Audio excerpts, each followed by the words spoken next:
창세기 23장 16절로 20절까지 말씀입니다.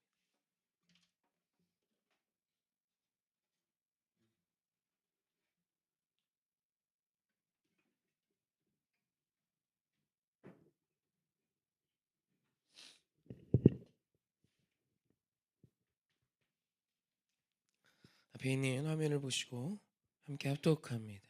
시작. 아브라함이 에글론의 말을 따라 상인이 통용하는 은 400세겔을 달아 에브론에게 주었더니 만물의 앞 막벨라에 있는 에므론의 밭 곧 그 밭과 거기에 속한 굴과 그 밭과 그 주위에 모든 나무가 성문에 들어온 모든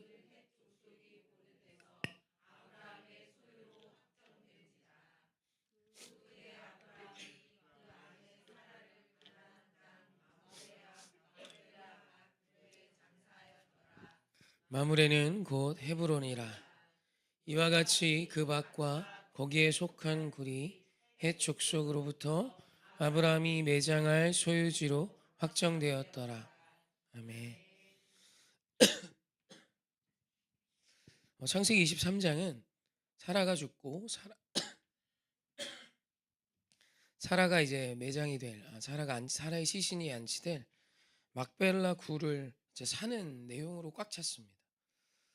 사실 이게 그냥 읽으면 뭐 그냥 죽은 사라를 이렇게 안치할 굴을 사는 이야기를 한 장이나 하려 할까 싶어요. 집에 가서 한번 읽어보십시오. 읽다 보면 이해가 잘 안 됩니다. 이게 이렇게 중요한 얘기인가? 이게 뭐라고? 뭐 이런 느낌이 와요. 그런데 사실 이것은 이 막벨라 굴은 아브라함이 이 굴을 사기 위해 하는 이 모든 헤브론 족속과의 거래 이야기들이 결코 단순히 사라의 시신을 안치할 굴을 준비하는 내용이 아닙니다. 하나님께서 4대 만에 성경에 나오는 한 대는 우리의 식과 다르게 한 100년, 100년을 의미한다 그랬죠. 400년 만에 다시 이곳으로 돌아올 자신의 후손을 하나님께서 말씀하셨어요. 그 이유는 가나안, 아모리 족속의 죄가 아직 덜 찼기 때문이라 하셨죠. 창세기 15장에서 하나님과 언약을 맺을 때 하나님께서 아브라함에게 주신 약속이었죠. 그래서 이스라엘 백성이 이제 아브라함의 후손이 다시 이곳으로 돌아와야 된단 말이에요. 근데 아브라함에게 지금 땅 한 평이 없습니다. 분명 하나님이 약속하신 곳에 와 있는데 스스로가 밝히기를 아직 나는 나그네예요. 소유도 있고 금도 있고 보화도 있고 사람도 있는데 땅이 없어요. 그때 사라가 죽었을 때 이 사라를 안치해야 할 그곳을 사야겠다는 마음을 하나님께서 주신 것으로 보여요. 단순히 땅을 사겠노라라는 어떤 일념으로 욕심을 냈다기보다 아브라함에게는 이제 아무것도 아닌 땅이지만 막벨라 굴, 여기서 산 땅이 나오죠. 뭐 별것도 아닌 마물의 앞 막벨라에 있는 에브론의 밭 곧 그 밭과 거기에 속한 굴과 그 밭과 그 주위에 둘린 모든 나무가 성문에 들어온 모든 햇족 속이 보는 데서 아브라함의 소유로 확정된지라 라고 이렇게 기록이 되는데 사실 대단한 땅이 아니죠. 근데 그 땅을 삽니다. 창세기 23장 9절 말씀 한번 잠깐 볼까요? 함께 합독합시다. 시작. 그가 그의 밭머리에 있는 그의 막벨라 굴을 내게 주도록 하되 충분한 대가를 받고 그 굴을 내게 주어 당신들 중에서 매장할 소유지가 되게 하기를 원하니라 하매 대가를 드니 팔라 합니다. 그런데 11절에 이에 그 헤브론의 이제 대표죠. 헤브론의 대표가 이렇게 말을 합니다. 11절입니다. 함께 합독합시다. 내 주여 그림하소서.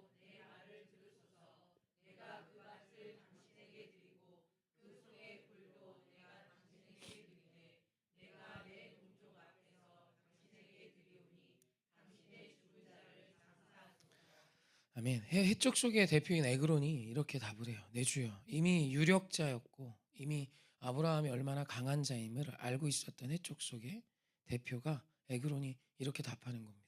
그냥 땅 드리겠습니다. 여기에 장사하십시오. 그럼 좋은 일 아닙니까? 공짜 아닙니까? 근데 아브라함은 계속해서 땅을 팔 것을 여기 청합니다. 13절입니다. 합독합시다. 그 땅의 백성이 듣는 데서 에브론에게 말하여 이르되 당신이 합당히 여기면 청하건대 내 말을 들으시오. 내가 그 밭 값을 당신에게 주리니 당신은 내게서 받으시오. 내가 나의 죽은 자를 거기 장사하겠노라. 아멘. 여기에 대한 에그론의 답이 15절에 또 나와요. 한 번 더 읽으시죠. 시작. 내 주여 내 말을 들으소서. 땅값은 은 400세겔이나 그것이 나와 당신 사이에 무슨 문제가 되리이까? 당신의 죽은 자를 장사하소서. 아멘. 400세겔을 이야기합니다. 사실 그때 당시 남자 노예의 가격이 20세겔이었어요. 그러니까 아무것도 아닌 그 땅을 400세겔로 불렀다라는 것은 안 팔겠다는 뜻입니다. 얼토당토하는 값을 지금 에그론이 말한 거예요. 해적속 입장에서도 이미 유력자고 물질도 많고 힘이 있는 그에게 땅을 내준다는 건 이 땅의 주민으로 인정하는 것이 되고, 이 땅의 주민으로 인정하게 되면 그가 우리의 모든 땅들을 살 수 있는 힘이 있음을 알고 있기 때문에 거절했던 것입니다. 그냥 나그네로 사시고 그냥 제가 이 땅을 좀 내어 드릴 테니 여기에서 장사하세요, 장사하세요. 그랬더니 계속 머리를 굽혀 아브라함이 인사하면서 땅을 팔라 합니다. 나중에는 하다 안 되니까 400세겔을 말한 거예요. 얼토당토하는 말을 이야기한 거죠. 시세의 몇십 배를 부른 겁니다. 그때 아브라함이 그 400세겔을 다 지불하고 그 땅을 사요. 그래서 17, 18절 말씀 한 번 더 같이 읽습니다. 시작.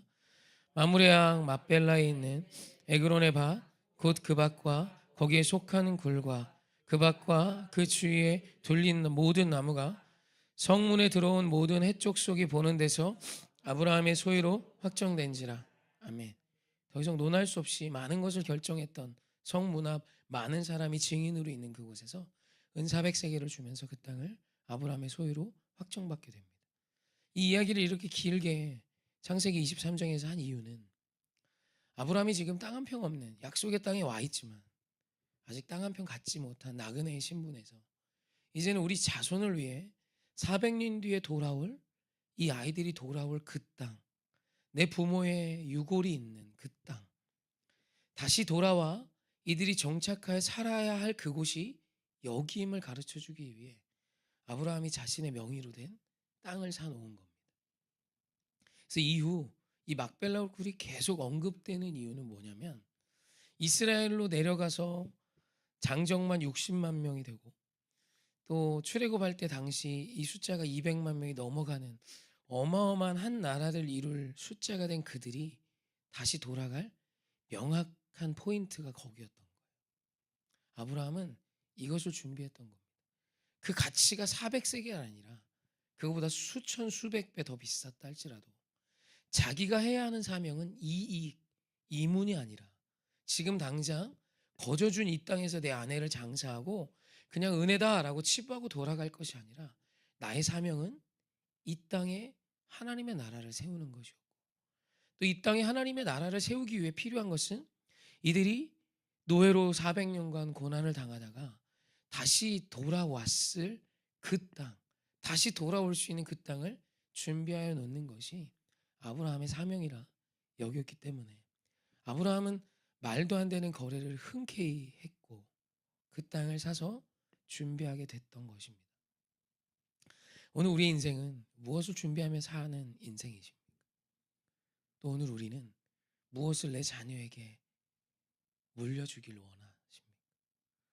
사실 아브라함은 거기에 자신의 모든 힘을 쏟는 거예요. 그래서 성경은 창세기 23장 이 아무것도 아닌 땅을 사는 이야기를 한 장을 할애해서 이야기하는 겁니다. 아브라함은 믿음으로 하나님의 일들을 이루는 것 앞에 전심을 다했고 아브라함의 삶의 사명과 목적은 어떤 이익이나 당장 내 눈에 보기에 좋은 그 무엇이 아니라 손해가 있다 할지라도 주님의 약속하신 그 일을 이루어가는 것이 그의 사모함이었음을 말씀하고 계시는 것이죠. 그래서 오늘 우리 인생도 세상과 이렇게 구별되셨으면 좋겠습니다. 거룩은 세상의 식이 통하지 않는 겁니다. 주의 말씀이 오늘 여러분의 삶에 성취되는 거예요. 보시기 좋은 성경이 말하는 선은 하나님이 말씀하시니 하나님이 말씀하신 그대로 이루어지는 것입니다. 오늘 우리가 의지를 다하여 주님의 말씀을 이루어 드리는 자로 서 가셨으면 좋겠습니다.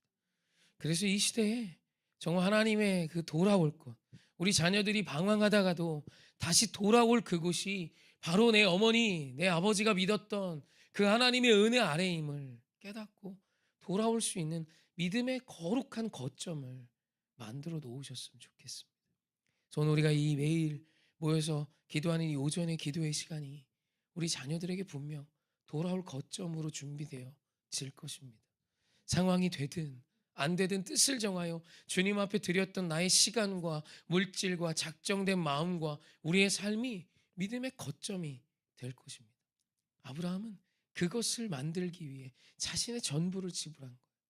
예수를 믿노라 하면서도 세상의 그 어떤 이익과 세상의 그 어떤 좋고 나쁨이 우리의 답이 되어 살고 있다면 우리 자녀들은 세상에서 방황하다 어디로 가야 합니까?